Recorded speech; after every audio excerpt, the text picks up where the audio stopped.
बहुत समय पहले की बात है। उदयपुर नामक गांव में आरोही अपने मामा मामी के साथ रहा करती थी, क्योंकि कुछ समय पहले ही आरोही के माता पिता की एक कार एक्सीडेंट में मृत्यु हो चुकी थी, जिसकी वजह से आरोही अपने मामा मामी के घर रहा करती थी। आरोही की मामी सुरेखा आरोही को बिल्कुल भी पसंद नहीं करती थी। उसे अपने घर की नौकरानी बनाकर रखती है, उससे घर का सारा काम कराती है। अगर काम में कुछ थोड़ी बहुत भी गलती हो जाती तो उसकी बहुत पिटाई भी करती है। एक दिन सुरेखा की बेटी नैना का बर्थडे था, तभी नैना अपनी माँ के पास आती है और अपनी माँ से कहती है, मम्मी जी, मैंने अभी अपनी अलमारी खोल कर देखी, उसके अंदर एक भी सुंदर फ्रॉक नहीं है। मुझे अपने बर्थडे के लिए बहुत ही ज्यादा ब्रांडेड और सुंदर फ्रॉक चाहिए, ऐसी फ्रॉक कि किसी के पास नहीं होनी चाहिए। नैना बेटा, कल ही तो तुम इतनी सारी शॉपिंग करके लेकर आई थी, इतनी सारी ड्रेस लेकर आई थी, उसमें से भी तुम्हें कोई पसंद नहीं आई क्या बेटा? नहीं मम्मी, मुझे अपने बर्थडे पर एक सुंदर सी ड्रेस लेकर आनी है। कल जो मैं ड्रेस लेकर आई थी उसमें कोई खास नहीं है। ठीक है मेरी प्यारी बच्ची, आज तेरा जन्मदिन है, मैं अपनी बिटिया को नाराज नहीं कर सकती। शॉपिंग पर चलते हैं। सुरेखा और नैना शॉपिंग करने जा रहे थे, तभी आरोही आती है और वह कहती है, नैना दीदी, आपको जन्मदिन की बहुत बहुत शुभकामनाएं। आप हमेशा ऐसे ही हंसती मुस्कुराती रहें। मामी जी, मुझे आपसे ये कहना था कि आप दोनों शॉपिंग पर जा रही हैं, लेकिन मेरे पास तो देखिए ऐसे ही फटे पुराने कपड़े हैं, और नैना दीदी की जन्मदिन पार्टी तो बहुत बड़ी होने वाली है, बड़े बड़े लोग आएंगे। क्या मैं ऐसे ही फटे पुराने कपड़े पहनकर पार्टी में जाऊंगी? इसलिए मैं सोच रही थी आप मेरे लिए भी पार्टी के लिए फ्रॉक लेकर आ जाना। क्या कहा? मैं तो जैसे नौकरानी के लिए अपनी बेटी के बर्थडे पार्टी में जाने के लिए नई फ्रॉक लेकर आऊंगी? क्या तू अपनी औकात भूल गई कि मैंने तुझे अपने घर में रहने के लिए जगह सिर्फ इसलिए दी है ताकि तू मेरे घर के काम कर सके? नौकरानी की तरह रखती हूँ मैं तुझे, और तू चाहती है कि मैं अपनी बेटी के बराबरी में खड़ा करूँ? तू मेरी बेटी की बराबरी करने की कोशिश भी मत कर लेना। चुपचाप हम शॉपिंग पर जा रहे हैं, इसलिए घर को अच्छी तरह सजा देना, कहीं भी कोई भी गंदगी नहीं होनी चाहिए। जो गंदे कपड़े बाथरूम में पड़े हैं वह भी धुल जाने चाहिए, समझ रही है ना मनहूस? आई बड़ी मेरी बेटी के बर्थडे में नई फ्रॉक पहनने वाली। वैसे मम्मी जी, आपने इस नौकरानी को अपने सर पर चढ़ा के रखा है, इसकी हिम्मत तो देखो, अपने लिए नई फ्रॉक मांग रही है। अभी तो आपने इसे पुराने कपड़े दिए थे। मैं तो कहती हूँ मम्मी जी, आप इसे धक्के मारकर घर से निकाल दो। जब भीख मांगेगी ना, तब इसे अक्ल आएगी कि घर की छत क्या होती है। इसे हमने रहने के लिए छत दे रखी है, इसके लिए कितनी काफी है। नौकरानी आज मेरे बर्थडे वाले दिन मेरा सारा मूड खराब कर दिया। चलो मम्मी, हमें शॉपिंग पे जाना है, देर हो गई। बेचारी आरोही सुरेखा और नैना की बातें सुनकर बहुत ज्यादा दुखी होती है और रोते हुए अपने काम में जुट जाती है। आरोही पूरे घर की बहुत अच्छी सफाई कर देती है, जो कपड़े गंदे थे उन्हें धो देती है, इस्त्री भी कर देती है, जो भी काम था वह सब कर देती है। आरोही भूखी थी, इतना सारा काम कर कर वह थक जाती है और उसकी आंखें लग जाती हैं। तभी किचन में एक बिल्ली आती है और वह सारा दूध बखेर कर चली जाती है, जिस वजह से घर के अंदर दूध ही दूध हो जाता है। कुछ समय बाद सुरेखा और नैना शॉपिंग कर कर वापस आती हैं और घर में गंदगी देखती हैं तो सुरेखा आग बबूला हो जाती है और जोर जोर से आरोही को आवाज लगाकर अपने पास बुलाती है। ओ मनहूस आरोही, कहाँ मर गई? घर के अंदर कितनी गंदगी कर रखी है, चारों तरफ दूध ही दूध है। आज मैं तेरी अच्छी तरह खबर लेती हूँ। घर में मेहमान आने वाले हैं और घर देखो कैसा गंदा पड़ा है। मनहूस, कहाँ मर गई? जल्दी मेरे पास आ। सुरेखा की यह आवाज सुनकर आरोही की आंखें खुल जाती हैं और वह घबरा जाती है। तुरंत दौड़ी दौड़ी अपनी मामी के पास आती है। तभी सुरेखा और नैना दोनों मिलकर बेचारी आरोही की बहुत ज्यादा पिटाई करती हैं और उसके बाद उसके बाल खींचते हुए आरोही से कहती है, क्यों रे नौकरानी, तुझे मम्मी ने न्यू फ्रॉक दिलाने से मना कर दी तो तू हमसे बदला लेना चाहती है? तूने घर की सफाई नहीं की, घर में मेहमान आने वाले हैं और तू चाहती है इस तरह घर को गंदा देखकर सब लोग हमें बातें बनाएं, तो हमारी इंसल्ट कराना चाहती है। तुझे अच्छी तरह से पता है आज मेरा बर्थडे है और घर में मेहमान आने वाले हैं, इसलिए तूने सफाई नहीं की। मम्मी देख लीजिए इस नौकरानी के कितने पर निकल आए हैं। नहीं नहीं नैना दीदी, आप गलत समझ रही हैं। मैंने तो घर की सफाई कर दी थी, पता नहीं यह फर्श कैसे गंदा हो गया। मैं दोबारा से साफ कर दूंगी, आप गुस्सा मत कीजिए। मनहूस, जल्दी से अपना काम खत्म कर और उसके बाद तू मेरी बेटी के बर्थडे पार्टी में सबको कोल्ड ड्रिंक सर्व करेगी और तुझे खाने के लिए केक भी नहीं मिलेगा। और ये शाम को जो तुझे हमारे आगे का बचा कुचा खाना मिलता था ना, वह भी नहीं मिलेगा, भूखी रहेगी। यही तेरी सजा है। मगर मामी जी, मेरी तो कोई गलती भी नहीं है, फिर आप मुझे इतनी बड़ी सजा क्यों दे रही हैं? सुबह से मैंने कुछ नहीं खाया, मैं भूखी हूँ और आप मुझे आज भी खाना नहीं देंगी और इतना सारा काम। मामी जी, मेरे ऊपर इतना जुल्म तो मत कीजिए, मेरे ऊपर थोड़ा तो रहम कीजिए। मैं भी सफाई कर देती हूँ, मैं कह तो रही हूँ मामी जी। सुरेखा आरोही की एक नहीं सुनती। बेचारी आरोही दोबारा से घर की सफाई करती है। इसी तरह भूखी प्यासी रोती रहती है। नैना की जन्मदिन पार्टी शुरू हो जाती है। नैना बहुत सुंदर फ्रॉक पहनकर केक काटने आती है। सभी मेहमान भी आ जाते हैं। आरोही उन्हीं फटे पुराने कपड़ों में सबको कोल्ड ड्रिंक सर्व कर रही थी और सबको केक खाता हुआ, पिज्जा, बर्गर यह सब खाते हुए देखकर वह बहुत रोती है, क्योंकि उसे तो खाने के लिए कुछ भी नहीं मिल रहा था। पार्टी खत्म होने के बाद आरोही दोबारा से सफाई करती है, गंदे बर्तन साफ करती है और पानी पीकर सो जाती है और अगले दिन भूखे पेट दोबारा से अपने काम में जुट जाती है, यह आस लेकर कि आज शाम को तो उसे अपनी मामी के आगे का बचा कुचा खाना मिल ही जाएगा। सुरेखा के पास पड़ोस की एक औरत आती है और वह सुरेखा से कहती है, सुरेखा बहन, आपको पता है हमारे गांव में जो महल बंद था उसकी महारानी आई हैं अपने बेटे के साथ। वह इस गांव की सभी लड़कियों को अपने महल बुलाना चाहती हैं, क्योंकि वह अपने बेटे राजकुमार विराट का इस गांव की सुंदर लड़की से विवाह कराना चाहती हैं। क्या सच में सुमित्रा बहन? आपको पता ही है कि मेरी बेटी नैना तो कितनी ज्यादा सुंदर है। रानी को अपने बेटे के लिए तो मेरी बेटी ही पसंद आएगी। नैना और राजकुमार विराट की शादी मुझे तो सोच सोचकर बहुत खुशी हो रही है। मेरी बेटी रानी बन जाएगी, रानी।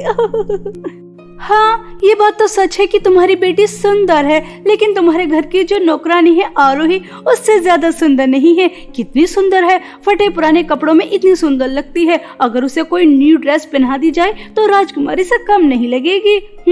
कह देती हूँ। नहीं, बिल्कुल भी तो नहीं है ऐसा। मेरी बेटी से ज्यादा सुंदर वह नौकरानी हो ही नहीं सकती। तुम्हारी आंखें खराब हैं, अपनी आंखें चेक करा लो। ऐसा कहकर सुरेखा सुमित्रा को भगा देती है। सुमित्रा और सुरेखा की है सारी बातें आरोही सुन लेती है। तभी वह मन ही मन में बहुत खुश होती है। आंटी जी कह रही थी महारानी ने इस गांव की सभी लड़कियों को बुलाया है, फिर तो मैं भी जा सकती हूँ। राजमहल में कितने अच्छे अच्छे पकवान होंगे। मामी जी ने तो कल से मुझे खाना दिया ही नहीं है, तो मैं वहीं जाकर अपना पेट भरकर खाऊंगी। मगर कैसे जा सकती हूँ? मेरे पास तो कोई अच्छी फ्रॉक भी नहीं है। नहीं, मैं नहीं जा सकती। मुझ जैसी अनाथ की किस्मत में राजमहल जाना कहाँ लिखा है? मैं तो सिर्फ नौकरानी की तरह काम करने के लिए ही बनी हूँ। ऐसा सोचकर आरोही उदास हो जाती है। वहीं दूसरी तरफ सुरेखा और नैना पूरी तैयारी कर रही थी राजमहल जाने के लिए। सुरेखा अपनी बेटी के लिए बहुत ही ज्यादा महंगी और ब्रांडेड फ्रॉक लेकर आती है, जिसे पहनकर नैना और भी ज्यादा सुंदर लगे और राजकुमार विराट की नजर नैना से हटे ही ना और राजकुमार विराट नैना को ही अपनी राजकुमारी बनाए। नैना बहुत सुंदर फ्रॉक पहनकर अपनी माँ के साथ राजमहल जाने के लिए निकल ही रही थी। तभी बहुत हिम्मत कर आरोही अपनी मम्मी के पास आती है और उनसे कहती है, मामी जी, महारानी ने सभी लड़कियों को अपने महल में बुलाया है, तो क्या आप मुझे भी अपने साथ ले जा सकती हैं? मम्मी, इस नौकरानी को तो बिल्कुल भी शर्म नहीं है। हम भला इस नौकरानी को अपने साथ कैसे ले जा सकते हैं? इतने फटे पुराने कपड़ों में हमें क्या अपनी इंसल्ट करानी है? तू इस घर की नौकरानी है, हमें बार बार तुझे तेरी औकात क्यों बतानी पड़ती है? हम तुझे अपने साथ नहीं लेकर जाएंगे। चलिए मम्मी, देर हो रही है। हाँ, मेरी बेटी बिल्कुल सही कह रही है और मैं इतनी भी निर्दय और जालिम नहीं हूँ। मुझे पता है आज तुझे खाना देना है, इसलिए कल का बचा कुचा खाना फ्रिज में पड़ा है, उसे निकाल कर खा लेना। चल बेटा, देखो तो इस नौकरानी के कितने पर निकल आए हैं, हमारे साथ महल जाने के लिए कह रही है। सुरेखा और नैना महल जाने के लिए निकल जाती हैं और वहीं बेचारी आरोही कल का बचा कुचा बासी खाना निकालकर खाने की कोशिश करती है, लेकिन उससे खाया नहीं जाता और वह अपने माता पिता को याद कर बहुत रोती है।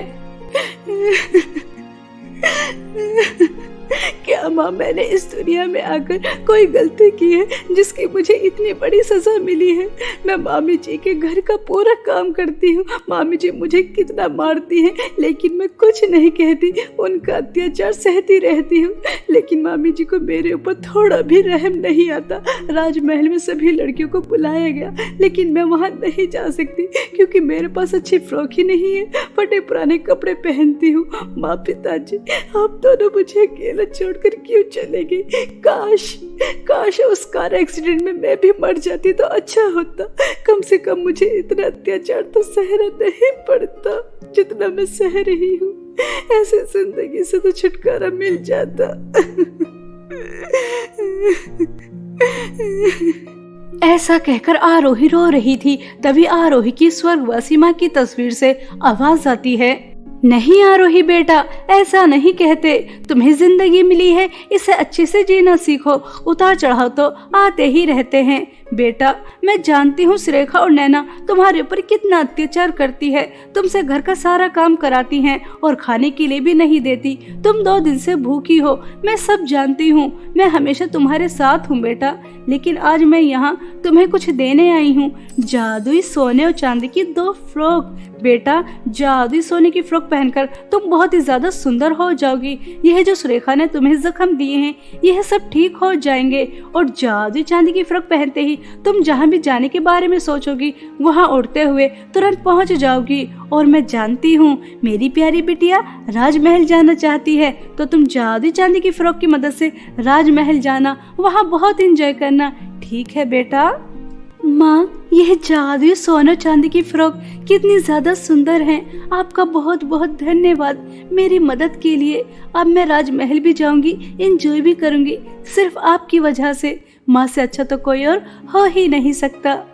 आरोही अपनी माँ की दी हुई जादुई सोने और चांदी की फ्रॉक लेकर बहुत खुश होती है और जैसे ही जादुई सोने की फ्रॉक पहनती है तो वह बहुत ही ज्यादा सुंदर हो जाती है, जैसे कोई सुंदर परी हो। और उसके जितने भी जख्म होते हैं वह सब ठीक हो जाते हैं। उसके बाद आरोही जादुई चांदी की फ्रॉक पहनती है और वह राजमहल जाने के बारे में सोचती है। तभी आरोही उड़ते हुए राजमहल पहुँच जाती है। राजमहल में जितने भी लोग थे वह सब आरोही को देखकर चौंक जाते हैं। ऐसी सुंदर लड़की उन्होंने आज से पहले कभी नहीं देखी थी और महारानी और उनके बेटे राजकुमार विराट को भी आरोही बहुत ज्यादा पसंद आती हैं। तभी महारानी एक अनाउंसमेंट करती हैं, हमने इस पार्टी का आयोजन जिस मकसद के लिए किया वह पूरा हो चुका है। हम अपने बेटे राजकुमार की शादी इस सुंदर लड़की से कराना चाहते हैं जिसने व्हाइट फ्रॉक पहनी है। बेटा आपका क्या नाम है? महारानी सुजैन, मेरा नाम आरोही है। आरोही का नाम सुनते ही सुरेखा और उसकी बेटी चौंक जाती हैं और उन्हें पता चल जाता है कि यह सुंदर लड़की और कोई नहीं बल्कि आरोही है। दोनों के पैरों तले जमीन खिसक जाती है। तभी आरोही अपनी मामी के पास जाती है और उनसे कहती है, मामी जी आपने कितनी कोशिश की कि राजकुमार विराट को आपकी बेटी पसंद आ जाए, लेकिन देखो नियति को तो कुछ और ही मंजूर था। अब राजकुमार विराट से मेरी शादी हो रही है, मैं रानी बनने वाली हूँ। मैं चाहूँ तो आपने मेरे ऊपर जितना जुल्म और अत्याचार किया उसकी कड़ी से कड़ी सजा दिलवा सकती हूँ, लेकिन मैं तुम्हारी तरह नहीं हूँ। मगर तू हमें ये तो बता, तेरे पास इतनी सुंदर चांदी जैसी दिखने वाली फ्रॉक कहाँ से आई? मुझे मेरी माँ ने जादुई सोने और चांदी की फ्रॉक दी। सोने की फ्रॉक से मैं इतनी ज्यादा सुंदर हो गई और सारे जख्म ठीक भी हो गए और जादुई चांदी की फ्रॉक से मैं यहाँ आ गई। ऐसा कहकर आरोही राजकुमार विराट के पास चली जाती है और दोनों माँ बेटी घर वापस आ जाती हैं। तभी सुरेखा अपनी बेटी से कहती है, नैना बेटा वह जादुई सोने की फ्रॉक उस मनहूस ने यहीं कहीं छुपाई होगी, जरा अच्छे से ढूंढ। अगर तू उसे पहनेगी तो तू कितनी ज्यादा सुंदर हो जाएगी। और मनहूस बता रही थी कि जादुई सोने की फ्रॉक से कितनी भी धन दौलत मांग सकते हैं। जल्दी ढूंढ बेटा, जल्दी उस जादुई सोने की फ्रॉक को। इस तरह दोनों माँ बेटी जादुई सोने की फ्रॉक ढूंढ रही थी और कुछ ही समय में उन्हें जादुई सोने की फ्रॉक मिल भी जाती है, जिसे देखकर दोनों माँ बेटी बहुत ज्यादा खुश होती हैं। सुरेखा अपनी बेटी को उसे पहनने के लिए कहती है और जैसे ही नैना वह जादुई सोने की फ्रॉक पहनती है तो वह बहुत ही ज्यादा बदसूरत हो जाती है और वह बहुत ज्यादा गरीब भी हो जाती हैं। दोनों माँ बेटी अब सड़क पर भीख मांगने लगती हैं। उन्हें उनके लालच और बुरे कर्मों की सजा बहुत अच्छी तरह मिल जाती है। और वहीं दूसरी तरफ कुछ ही दिनों में आरोही की शादी राजकुमार विराट से हो जाती है। आज आरोही अपनी माँ की दिए हुए जादू सोने और चांदी की फ्रॉक की मदद से राजकुमार विराट के साथ एक हंसी खुशी जीवन बिताती है। बहुत समय पहले की बात है। सोनापुर नामक गांव में सुमित्रा अपने 3 बच्चों के साथ एक कच्चे मकान में रहा करती थी। कुछ समय पहले ही सुमित्रा के पति का निधन हो गया था, जिसकी वजह से तीनों बच्चों की जिम्मेदारी सुमित्रा के ऊपर आ चुकी थी। सुमित्रा अपना और अपने बच्चों का पालन पोषण करने के लिए सिलाई किया करती थी। वह बहुत अच्छी सिलाई करती थी, लेकिन सुमित्रा को उसके हुनर के ज्यादा पैसे नहीं मिलते थे, जिसकी वजह से कभी कभी तो उसे अपने बच्चों के साथ भूखा रहना पड़ जाया करता था। सुमित्रा की एक 17 वर्ष की बेटी थी दिव्या, और एक 8 वर्ष की बेटी थी सुमन, और एक 5 वर्ष का बेटा था रोहन। एक दिन सुमित्रा अपने हाथ के बहुत सुंदर सुंदर तैयार किए हुए कपड़े एक पोटली में बांधती है। तभी दिव्या अपनी माँ से कहती है, माँ, मैं 1 हफ्ते से लगातार देख रही हूँ आप रात दिन सिलाई करती हैं, और जो भी आपने कपड़े सिलकर तैयार किए हैं आप उन्हें बांधकर कहाँ लेकर जा रही हैं? मुझे तो कुछ भी समझ में नहीं आ रहा, आप क्या करने वाली हैं? दिव्या, मेरी प्यारी बच्ची, मैं इन सभी कपड़ों को शहर लेकर जा रही हूँ। तुझे तो पता ही है कि मैं कितनी मेहनत करती हूँ, लेकिन यह गांव वाले हैं कि मुझे ज्यादा पैसे देते ही नहीं हैं, इसलिए मैं शहर इन कपड़ों को बेचने जा रही हूँ। वहाँ इन कपड़ों की अच्छी कीमत मिल जाएगी। तुम देखना, अब जो तुम्हें 1 समय का खाना मिलता है ना, उसके बाद तुम्हें 2 समय का खाना मिलने लगेगा। दिव्या, तुम बड़ी हो, मेरे जाने के बाद अपने दोनों भाई बहन का अच्छे से ख्याल रखना। ठीक है मेरी प्यारी बच्ची, मैं जल्दी कपड़े बेचकर वापस आ जाऊंगी, और जब तक मैं वापस आऊंगी उतना राशन घर में रखा है। ऐसा कहकर सुमित्रा अपने हाथ से बने हुए सभी कपड़ों की पोटली बांधकर और अपने बच्चों से विदा लेकर शहर के लिए निकल जाती है। शहर जाने के लिए रास्ते में एक नदी पड़ती थी, जिसे नाव में बैठकर पार करनी पड़ती थी। सुमित्रा अपनी पोटली समेत नाव के अंदर बैठ जाती है, लेकिन तभी बहुत तेज तूफान आता है और वह नाव डिसबैलेंस हो जाती है, जिसकी वजह से सुमित्रा अपने कपड़ों की पोटली समेत नदी के अंदर बहकर कहीं गुम हो जाती है। ऐसे ही कुछ दिन बीत जाते हैं।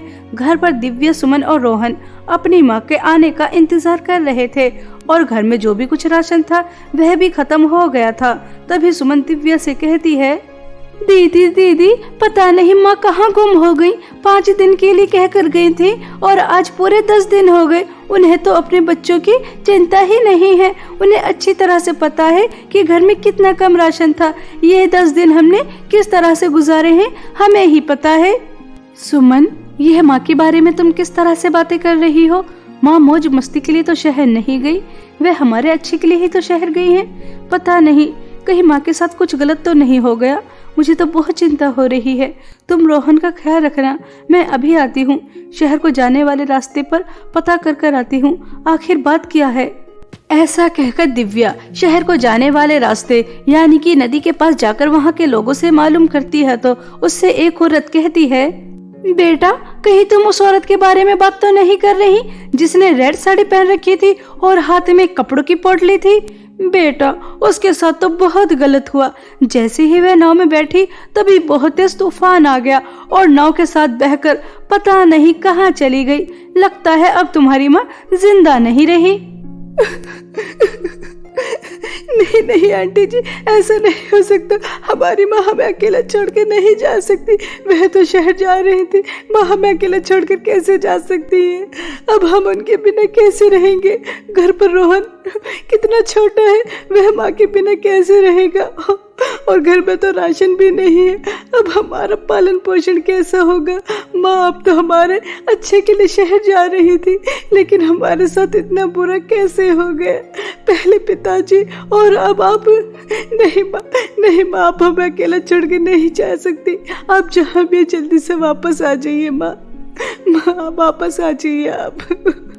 वह औरत दिव्या को दिलासा देती है और दिव्या उदास होकर घर आ जाती है और घर आकर अपने छोटे भाई बहन को अपनी माँ की मौत के बारे में बता देती है। अपनी माँ की मौत की खबर सुनकर दोनों भाई बहन बहुत ज्यादा रोते हैं। तभी दिव्या सुमन और रोहन से कहती है, सुमन और रोहन, हमारी किस्मत में जो भी लिखा था वह हमारे साथ हो चुका है। लिखे को कौन मिटा सकता है। तुम्हारी बड़ी बहन है ना तुम्हारे साथ। मुझे थोड़ी सिलाई करनी आती है, इसलिए मैंने सोचा कि मैं बुटीक पर जाकर नौकरी करूंगी और वहां से जो भी कुछ पैसे मिलेंगे उससे मैं तुम दोनों का पालन पोषण करूंगी। तुम्हें परेशान होने की जरूरत नहीं है। बस मेरे प्यारे भाई बहन, आज और पानी पीकर अपना गुजारा कर लो। और अगले दिन बुटीक पर जाती है। तभी बुटीक मालकिन कहती है, देखो, पहले तुम्हें हमें लहंगा सिलकर दिखाना होगा कि तुम कैसे सिलाई कर लेती हो, उसी के बाद हम तुम्हें नौकरी दे पाएंगे। मालकिन के इतना कहते ही दिव्या सिलाई मशीन पर बैठ जाती है और बहुत मेहनत और लगन से एक बहुत सुंदर लहंगा सिलकर तैयार करती है, जिसे देखकर बुटीक मालकिन दंग रह जाती हैं और वह तुरंत उसे नौकरी दे देती हैं और एडवांस पैसे भी। अब दिव्या अपने घर के लिए बहुत सारा राशन लेकर जाती है और शाम को स्वादिष्ट अपने दोनों भाई बहन के लिए खाना बनाकर देती है। ऐसे ही समय बीत रहा था। दिव्या बुटीक पर बहुत मेहनत से काम कर रही थी और पैसे कमा रही थी और अपने दोनों भाई बहन का पालन पोषण कर रही थी। अब दिव्या के घर के हालत पहले से थोड़े बेहतर हो जाते हैं। एक दिन बुटीक मालकिन दिव्या से कहती हैं, देखो दिव्या, हमारे बुटीक पर तुम्हारी वजह से बहुत ज्यादा कस्टमर आ रहे हैं। मैं तुमसे बहुत ज्यादा खुश हूँ और कल ही मुझे एक बहुत बड़ा ऑर्डर मिला है 50 लहंगों का, और यह ऑर्डर मैं तुमसे करवाना चाहती हूँ। इसके तुम्हें अच्छे पैसे भी मिल जाएंगे। देखो दिव्या, तुम मुझे निराश मत करना। तुम तो जानती हो कि मेरी एक ब्रांच दूसरे गांव में भी है, मुझे वहां जाना पड़ रहा है। मेरे पीछे तुम ही इस बुटीक को संभालोगी और ये ऑर्डर भी पूरा करोगी, ठीक है? मालकिन जी, आप चिंता ना करो, मैं इस बुटीक को बिल्कुल अपना जैसा ही समझूंगी। आपको शिकायत का मौका नहीं दूंगी और समय रहते ऑर्डर भी पूरा हो जाएगा। बुटीक मालकिन दिव्या के ऊपर भरोसा करके उसके ऊपर बुटीक की सारी जिम्मेदारी छोड़कर दूसरे गांव चली जाती हैं। लेकिन बुटीक में एक लड़की थी काजल, जो हमेशा दिव्या से जलती थी, उसकी तरक्की से जल रही थी। तभी वह अपने साथ की एक लड़की से कहती है, अंजलि देखो तो, हम दोनों कितने समय से इस बुटीक पर काम कर रहे हैं। हमने अपनी आधी उम्र तो इसी बुटीक पर लगा दी, लेकिन मालकिन को हमारे ऊपर जरा भी भरोसा नहीं है और कल की आई लड़की को पूरी बुटीक की जिम्मेदारी दे दी और जो इतना बड़ा ऑर्डर मिला है वो भी। इस तरह से तो ये हमसे कितने आगे बढ़ जाएगी। हमें इसे अभी रोकना चाहिए, वरना तो हमारा पत्ता साफ ही समझो। हाँ काजल, कहती तो तुम बिल्कुल सही हो, लेकिन तुमसे ज्यादा चतुर और चालाक कौन हो सकता है। अब तुम ही कोई प्लान बनाओ कि तुम इस दिव्या की बच्ची को किस तरह से रास्ते से हटाती हो। इतनी आसानी से मैं इस रास्ते से नहीं हटाऊंगी। पहले इसे मेहनत करने दूंगी, उसके बाद इसकी सारी मेहनत पर ऐसे पानी फेरूंगी जिसके बारे में ये सोच भी नहीं सकती। ये हमारे रास्ते में आई है ना, और अपने दुश्मन को रास्ते से हटाना मुझे अच्छी तरीके से आता है। ऐसा कहकर काजल बहुत हंसती है। वहीं दूसरी तरफ बेचारी दिव्या बुटीक का बहुत अच्छे से ख्याल रखती है, रात दिन सिलाई करती है और समय रहते 50 लहंगे बनाकर तैयार कर देती है। तभी काजल सही समय आने पर 50 लहंगों समेत बुटीक के अंदर आग लगा देती है। जब बुटीक मालकिन आकर यह सब देखती है तो वह आग बबूला हो जाती है और वह दिव्या को जोर से थप्पड़ मारकर उससे कहती है, दिव्या, ये मैं क्या देख रही हूँ? तुमने मेरा पूरा बुटीक जला दिया और इसके अंदर कितना महंगा महंगा सामान भी रखा था। तुमने कैसे जिम्मेदारी निभाई? पता नहीं मालकिन जी, यह सब कैसे हो गया। ये सब देखकर तो मैं भी बहुत हैरान हूँ। मालकिन जी, आपके सामने ड्रामा कर रही है। आपको नहीं पता आपके पीछे हमसे ये आपकी कितनी बुराई करती थी। आपको बर्बाद करने के लिए ही तो इसने आपके बुटीक में आग लगाई है। दिव्या, मैं नहीं जानती कि तुमने मुझसे कौन सी दुश्मनी निकाली है, लेकिन तुमने मेरे पूरे 20 लाख रुपए का नुकसान किया है। मुझे नहीं पता कि तुम 20 लाख रुपए कहां से लेकर आओगी, लेकिन मुझे 20 लाख रुपए तुरंत के तुरंत चाहिए। खुद को बेचो, अपने भाई बहन को बेचो, लेकिन मुझे मेरे पैसे ला कर दो, वरना सोच लेना तुम तीनों भाई बहन को मैं पुलिस के हवाले कर दूंगी और कभी बाहर नहीं निकल पाओगे। अब मेरे सामने से दफा हो जाओ। दिव्या अपनी मालकिन के सामने बहुत ज्यादा गिड़गिड़ाती है, लेकिन उसकी बात का भरोसा कोई नहीं करता और काजल और अंजलि यह सब देखकर बहुत हंस रही थी। वह जो करना चाहती थी उन्होंने कर दिया। दिव्या रोते हुए अपने घर की तरफ जा रही थी और अपनी माँ को बहुत ज्यादा याद कर रही थी। माँ, आज आपकी कमी बहुत महसूस हो रही है। अगर मैं अकेली होती तो मैं जेल चली जाती, लेकिन मेरे छोटे भाई बहन, मैं उन्हें जेल जाते हुए नहीं देख सकती। लेकिन अगर 20 लाख रुपए नहीं दिए तो मालकिन जी, हम तीनों भाई बहन को जेल पहुंचा देंगी। माँ, आप हमें छोड़कर क्यों चली गई? मुझे आपकी बहुत याद आ रही है। इस तरह से दिव्या बहुत ज्यादा रो रही थी। तभी वहाँ पर दिव्या की स्वर्गवासी माँ की आत्मा आती है और वह दिव्या से कहती है, बेटा, मैं तुम्हें छोड़कर कहीं नहीं गई, मैं तुम्हारे साथ हूँ। माँ कभी अपने बच्चों को अकेला नहीं छोड़ती, चाहे वह इस दुनिया से क्यों न चली जाए। मेरे जाने के बाद तुमने अपने छोटे भाई बहन का कितने अच्छे से ख्याल रखा। मुझे तुम पर गर्व है, तुम बहुत अच्छी बहन हो बेटा। मैं तुम्हें जादुई सोने और चांदी के 2 लहंगे देती हूँ। जादुई सोने के लहंगे से तुम्हें बहुत सारी धन दौलत मिलेगी और जादुई चांदी के लहंगे से तुम बुटीक की मालकिन को सच्चाई दिखाना कि बुटीक के अंदर क्या हुआ था। तुम बेगुनाह साबित हो जाओगी बेटा। माँ, आपका बहुत बहुत धन्यवाद। एक माँ ही होती है जो मुसीबत में आए अपने बच्चों को निकाल सकती है। जादुई सोने और चांदी के लहंगे देने का आपका बहुत बहुत धन्यवाद। दिव्या अपनी माँ के जादुई सोने और चांदी के दोनों लहंगे अपने घर लेकर आ जाती है और अपने दोनों भाई बहन को उनके बारे में बताती है। तभी रोहन कहता है, देखा सुमन दीदी, माँ हमारे साथ नहीं है, लेकिन फिर भी उन्होंने हमारी किस तरह से मदद की। अगर माँ हमें जादुई सोने और चांदी के 2 लहंगे नहीं देती तो आज हम जेल में होते। दिव्या दीदी, आप जल्दी से जाइए और जादुई चांदी के लहंगे की मदद से अपनी मालकिन को सच्चाई दिखाइए। रोहन के इतना कहते ही दिव्या अपनी मालकिन के पास जाती है और वहाँ जाकर उनसे कहती है, मालकिन जी, आपको ऐसा लग रहा है ना कि मैंने आपका भरोसा तोड़ा है। मैंने मेहनत नहीं की, मैंने ऑर्डर पूरा नहीं किया था। आज आपको सच्चाई का पता चल जाएगा कि आपकी बुटीक में आग किसने लगाई और मेरी मेहनत को किसने बर्बाद करना चाहा। यह कोई मामूली लहंगा नहीं है, ये जादुई चांदी का लहंगा है। इसकी मदद से आपको पता चल जाएगा कि जब हम दोनों यहाँ पर नहीं थे तो यहाँ पर क्या हुआ था। ऐसा कहकर दिव्या जादुई चांदी के लहंगे से कहती है, माँ के जादुई लहंगे, 1 हफ्ते पहले यहाँ पर जो भी हुआ, मालकिन जी को वह सब कुछ नजर आना चाहिए। दिव्या के इतना कहते ही जादुई चांदी का लहंगा बुटीक मालकिन को सब दिखाता है कि किस तरह से काजल बुटीक के अंदर आग लगा रही है और उसने किस तरह से दिव्या की मेहनत के बने हुए 50 लहंगे बुरी तरीके से जलाए थे। यह सब देखकर बुटीक मालकिन चौंक जाती हैं और वह दिव्या से माफी मांगती हैं और पुलिस को लेकर काजल के घर जाती हैं और उसे पुलिस के हवाले कर देती हैं। काजल को उसके केस की सजा अच्छी तरह मिल जाती है। इस तरह से दिव्या अपनी माँ के दिए हुए जादुई सोने और चांदी के लहंगे की मदद से एक हंसी खुशी जीवन बिताती है।